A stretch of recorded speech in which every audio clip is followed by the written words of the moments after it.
Ya raha minitra kely raha izaho manokana manao alohan'ny hanaovana an'ity fikaonan-doham-pirenena tiana le hoe concertation nationale izy aloha zany no mikarakara an'le izy de iny zavatra hafa ndray fa ny tiako tenenina fotsiny hoe raha ny tokony ho izy de raha anao nankibotoboko mivezivezy ny fanao izy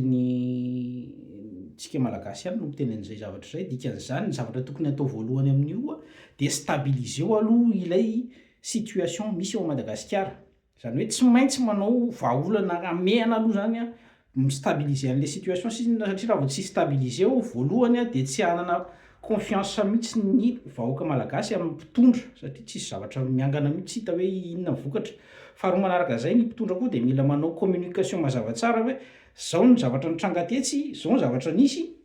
dikan'izany a tia ny vokatra tia ny valiny, zany hoe mila tonga de zavatra efa hitan'ny olona mivainga an'io zany na de zavatra kely ara le izy. Faharoa manaraka an'izay a de fahatelo manaraka an'izay azafady de tsy maintsy misy a ny atao hoe avoaka daholo zany ny zavatra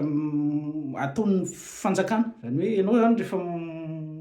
manao zavatra de tsy maintsy misy communication mazava tsara manaraka an'iny fa tsy honohono le satria ny honohono a dia miteraka olana foana eo amin'ny fiarahamonina satria tsy manao supposition ny olona fa tsisy fanazavana. De am'zao situation mbola ao anatin'ny hoe mitady ny confiance atao zany zay azahoan'ny olona toky sy confiance amin'ny fanjakana aloha alohan'ny hanaovana an'io concertation nationale io satria io na ho atao ary io tsy rehefa tsy hananan'ny olona confiance ny eo amin'ny fitondrana raha mahay eo fotsiny nareo na hanamboatra constitution vaovao ara satria ny constitution vaovao eo a de olona tsy nananana fitokisana ohatra ny hipetrakanao an'le izy. Faharoa manaraka an'izay rehefa mbola tsy misy tsy fitongilanana zany eo am'mpikarakara an'io de olona zavatra mifanerana amin'ny olona efa tiany ho apetraka eo a no ataony eo foana zay zavatra efa nandeha io fa tsy vao zao vao nisy an'io. Dikan'izany mila atao aloha ny stabilisation an'ny situation misy indrindrindrindra ny ara-piarahamonina atao zay azahoan'ny vahoaka malagasy ny confiance. Somary ny teny malaky ihany moa zany ny filoham-panjakana tamin'iny fa raha ny tena tokony ho izy tsy vita ao anatin'ny roa taona zany ny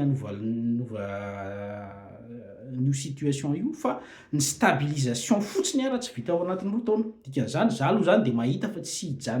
ho vita ao roa taona zany io. Raha toa io vita roa taona de miala tsiny le fisaiko teneniko hoe peta-toko fa tefo maika zany le izy ka ny tefo maika tsy maintsy misy olana foana ao aoriana kely eo a ka raha anao ihany de tazomy lavidavitra le izy a de ataovy aloha zay stabilisena an'le situation alohan'ny hanaovana an'io concertation nationale io satria tsy crédible io rehefa tsy stable ny firenena manao anazy ka de misaotra antsika rehetra zay indrindra tompoka.